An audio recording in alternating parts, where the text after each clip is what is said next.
yo soy lo que soy por la iglesia. Todo lo que tengo se lo debo a la iglesia pueblo de Dios, no a la iglesia solamente jerarquía, porque cuando se habla de la iglesia, unos piensan es en los obispos, en el papa, en los sacerdotes, y se les olvida que papá y mamá, que los hermanos laicos, que los casados, que los sobrinos, las sobrinas son iglesia. En la familia uno tiene ciertas sensibilidades, entonces me ha hecho una persona feliz con lo poco, consciente de mis errores, de mis fallas, consciente de la diversidad. Mis hermanas y mis hermanos piensan distinto, mis sobrinas también, mis sobrinos. Y en mi infancia, hoy se vería como explotación infantil y demás, pero nosotros trabajábamos. Mis hermanas también, mis hermanos también, todos trabajábamos en carpintería, en construcción, en tejer sacos que hacen en Santander de fique, y mis hermanas también en los hilados y demás, y haciendo mandados y llevando almuerzos y ganándose uno algo, pero nunca veía uno el dinero.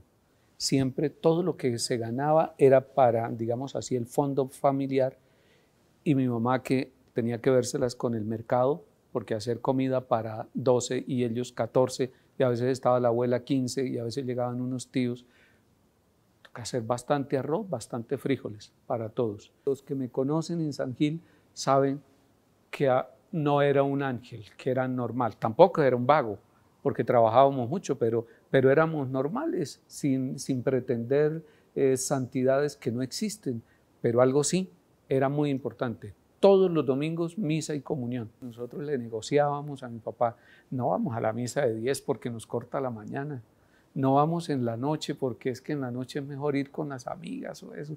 Entonces, más bien, madrugamos a misa y salimos de eso. Era la forma de decirle a mi papá. Y él decía, listo. Conocí una peladita que después se convirtió en un signo en mi vida. Ella hincha de Santa Fe, yo del Bucaramanga. Teníamos rivalidades, ella muy amiga de las canciones protesta de ese tiempo y yo más amigo de otro tipo de canciones.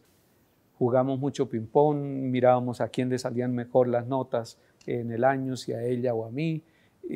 Sí, fuimos viviendo una experiencia muy bonita, muy bonita. Yo me gradué un 26 de noviembre y el 28 estaba ya en La Guajira, con la cabeza rapada, con un uniforme, con un fusil, haciendo lo que llaman orden regular y llorando todos los días. Y yo decía, yo no soy capaz de eso.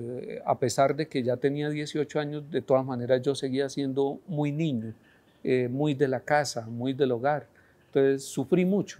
Y mi mamá se enteró, entonces mi mamá ahorró y fue hasta La Guajira, Buenavista se llama el pueblo, en el sur de La Guajira. Y llegó allá y habló con el coronel, dijo, él tuvo primero mamá y papá que comandante. El pelado está enfermo, yo vengo a llevármelo. Y él dijo, disculpe señora, ese discurso lo escuchamos cada rato aquí, de una y otra mamá. Les dijo, pero es que yo no me voy hasta que no me lo entreguen. Y ella me liberó. Yo quería seguir trabajando en construcción porque me gustaba mucho pegar ladrillo, frisar y desde niño aprendí. Y tuvo mi papá que decirme, usted se va a quedar, entre comillas, jodiéndose la vida como me toca a mí en este trabajo tan duro, yo necesito que ustedes estudien. Ya Nancy estaba en la universidad, estaba en la Autónoma de Bucaramanga, o sea, me cogió 2 semestres de ventaja, las cartas, las llamadas, cuando eso no existía el celular, pero ella venía los fines de semana a San Gil, o yo iba a Bucaramanga, y eso continuó, y yo trabajé en lo que saliera, sabiendo que un día iba a estudiar. Pero después me salió una convocatoria en la empresa de Cementos Hércules y nos presentamos y era trabajar en un laboratorio de química donde se hace controles y análisis de la materia prima y del cemento, que es el producto final. Ahí trabajé todo un año, pero se me empezó a meter algo en el alma que yo lo he ido entendiendo posteriormente. Yo pasaba de la empresa a la casa por un templo donde está el cementerio de San Gil y yo entraba a rezar un ratico con mi uniforme, con mi overol y eso, y yo veía al Cristo, pero era un Cristo crucificado, pero con los ojos abiertos. Hasta ahora entiendo que era un Cristo agonizante, no estaba muerto, no, es un Cristo con los ojos abiertos. Yo decía, pero él está muerto o está vivo, ¿por qué tiene los ojos abiertos? y me impresionaba mucho ese Cristo. Y eso se me fue metiendo, hasta que un día le dije a ella, yo quiero ser sacerdote, pero eso es una traición. Nosotros llevamos 6 años desde cuando entramos al bachillerato, hemos hablado tantas cosas, hemos compartido todo. ¿Cómo así?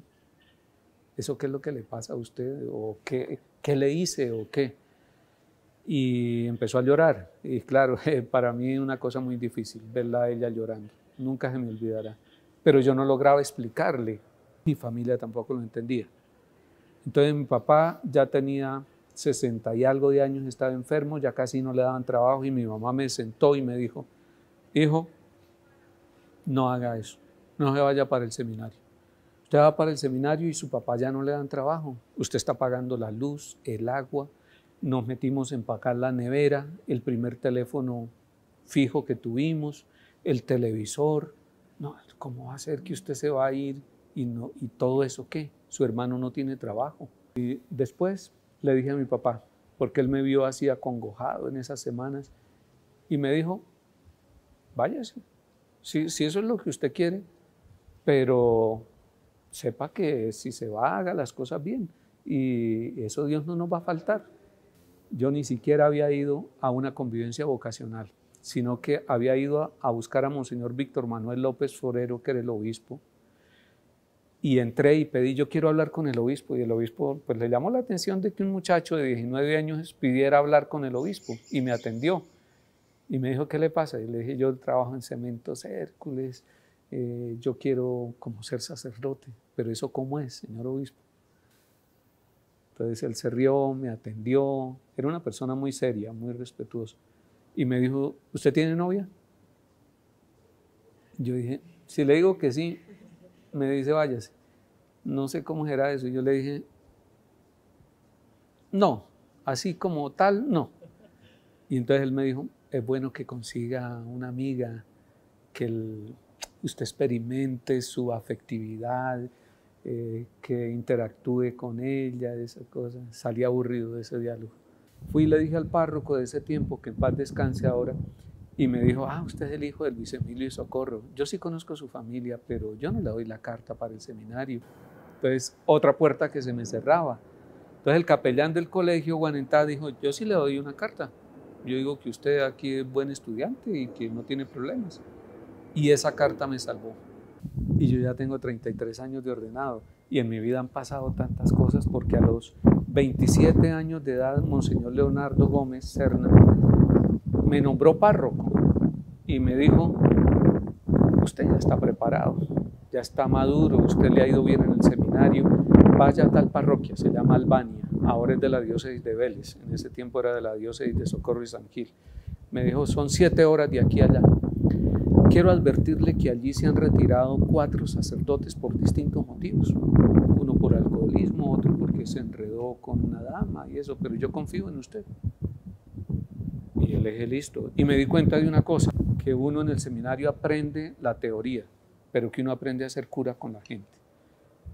Personas mayores de edad que pudiera ser mi papá, mi mamá, me decían, padre, o se confesaban conmigo. Ahí me di cuenta que realmente uno aprende ahí con la gente, con el campesino, con el sencillo. El señor obispo me nombró un seminarista para que me acompañara y en el segundo año me nombró un diácono. Allí estuve 2 años, hicimos todo lo posible por evangelizar, lleno de energía, iba a una vereda, celebraba, hacía convivencias y a las 4 ya estaba en el pueblo para jugarme un partido de micro antes de la misa de 6, bañarme y estar. Eso era una locura, eso no lo hace uno sino una vez en la vida, pero eso fue en mis primeros tiempos. Y en ese ir y venir, 3 meses después de ordenado muere mi papá y murió el día de mi cumpleaños. Y entonces yo vine y lo confesé por última vez antes de morir en el hospital y 2 días después estaba celebrando la Eucaristía de exequias de mi papá. Tanto la confesión, confesar a papá y mamá en los distintos momentos, marcó mi vida. Y después Monseñor Leonardo me mandó a estudiar a Roma y en Roma viví una crisis tremenda. Yo me quería venir también, yo no aguantaba la mamitis, la cultura, estaba inmaduro en ese tiempo, mi sacerdocio no estaba consolidado del todo, yo quería venirme. Y el día que avisaron que iba a ser obispo, yo ya sabía, pero toca guardarlo en secreto y uno está ahí como con el entre pecho y espalda con ese secreto. Cuando ya se supo, hubo mucha alegría en la familia y en San Gil, en mi tierra. Y solo en la tarde pude ir a comer con mi madre y le dije, y ella dijo, yo pensé que los obispos eran de familias ricas. No, me nombró el Papa. Dijo, pero se tiene que ir de San Gil y yo estoy enferma. Ella murió al año de yo ser obispo, pero el día de la ordenación episcopal estuvo sana, feliz, se puso su mejor vestido, estuvo allí en primera fila en la misa. Después me preguntó, ya le tocó volver a postrarse, a acostarse. Ella, sí, otra vez, mamá. Y se le ve bonito lo que se ponen en la cabeza y todo eso. Y le dije, sí, pero me toca irme. Llegué a Montelíbano, qué clima tan fuerte, Dios mío. Y yo no conocía nada, solo conocía que allí existía un pueblo que se llamaba Santa Fe Ralito, que allí Uribe había hecho el diálogo con todos los cabecillas de los paramilitares. Y bueno, empecé a conocer la diócesis y a ir navegando a esos sitios, a ir a caballo, a ir en moto, a manejar. Uno no hace curso para ser obispo, como no hace propiamente curso para ser cura, lo hace con la gente. Yo aprendí a ser obispo con los sacerdotes que fueron pacientes en Montelíbano. Aprender que el obispo tiene que ver con lo administrativo, que tiene que ver con los sacerdotes, con la economía, que tiene que ver con la formación de los seminaristas. Eso lo aprendí allí. Yo lo veía de los obispos que tuve, que fueron muy buenos, pero nunca pensé que eso fuera tan difícil. Fueron 6 años fuertes, Montelíbano, estando allá, cambia la ruta, renuncia a Benedicto y nombran a Francisco, y Francisco me pasó a Popayán. Y yo llegué a ser arzobispo de Popayán, y arzobispo, eso es una cosa muy grande. Pero uno sigue siendo el ser humano pequeño, el ser humano frágil, el ser humano que sufre, que se equivoca, que tiene momentos del pasado y quisiera volver al pasado. Y soy feliz, no digo que no soy feliz, pero eso me ha distanciado de mi familia, de mi tierra, me ha mostrado otros caminos. Yo nunca había ido a Popayán y me enamoré del Cauca, de esos sufrimientos del Cauca, de los indígenas, de los afro, de los campesinos, de la geografía.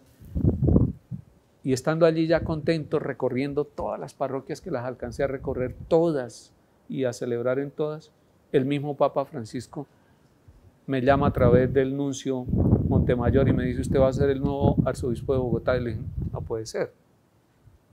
Suceder a Monseñor Rubén Salazar Gómez. Esas son palabras con mayúsculas, sostenida, negrilla y de todo.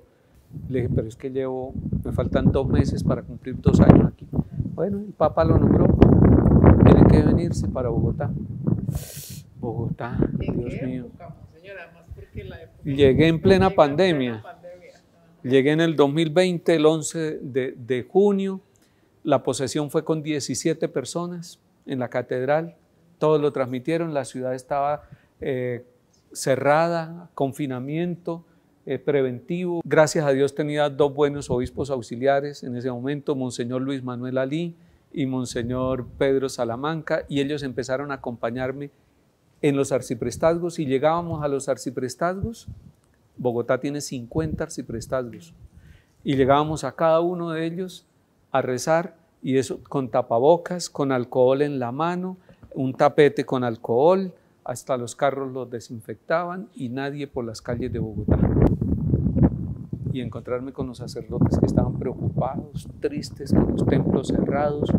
Celebrábamos con ellos ahí, un poco clandestinamente, pero era conocerlos y darme a conocer. Y aprendí a conocer Bogotá y a amarla, y a darme cuenta que Bogotá no es lo que otros piensan desde fuera. Algunos dicen, Bogotá tiene 2 partes, el sur y el norte. Falso. Bogotá tiene una multiplicidad. En el norte hay periferias existenciales, en el sur hay bellezas, riquezas, hay de todo. Y empezar a conocer el tema de los habitantes de calle. Conocí a Fraiñero, y Fraiñero marcó mi vida. Me dijo un día, acompáñeme en plena pandemia a repartir unos desayunos. y nos bendice y se va para la casa. No, yo no fui capaz, yo acompañé a Fray Ñero todo el tiempo.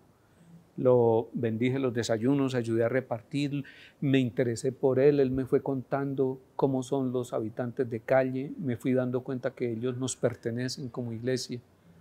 Después me fui metiendo en la realidad, viendo a los sacerdotes de Bogotá trabajando y que no son los sacerdotes estirados que más de uno cree, que son muy elegantes, muy sabios. Sí, lo son, pero son sobre todo hermanos.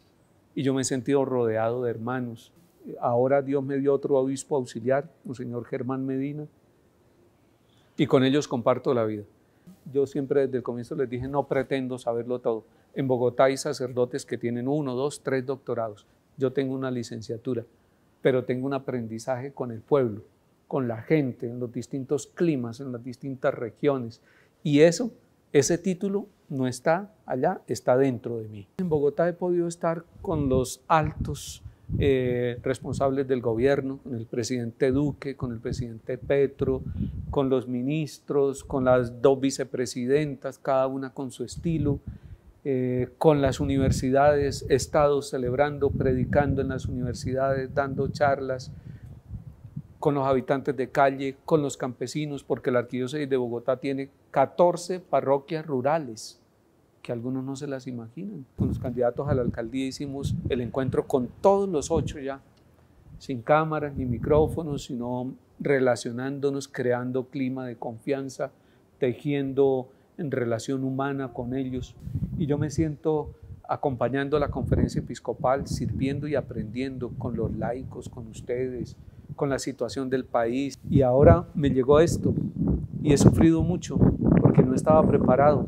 Después el Papa mandó una carta muy bonita donde me anima, donde me dice: ahora entra al colegio cardenalicio y lo que eso significa en clave de servicio, en clave de unidad con el Papa, con el sucesor de Pedro y de martirio. Cuando lo eligen a uno cardenal, generalmente la figura es muy superficial, miran desde fuera. Se les olvida que los miembros de la iglesia somos seres humanos de carne y hueso. Jamás he ganado más del mínimo en ninguno de los trabajos de mi vida, ni en el actual ni en ninguno.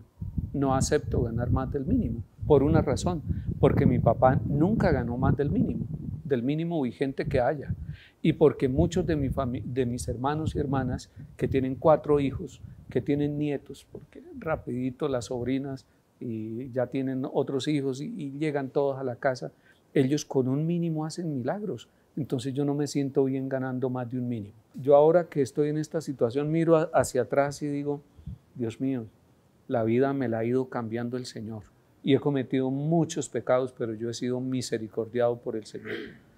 Me confieso, me siento un pecador bendecido y amado por el Señor y estoy dispuesto a dar mi vida por Cristo, por la iglesia, por Colombia.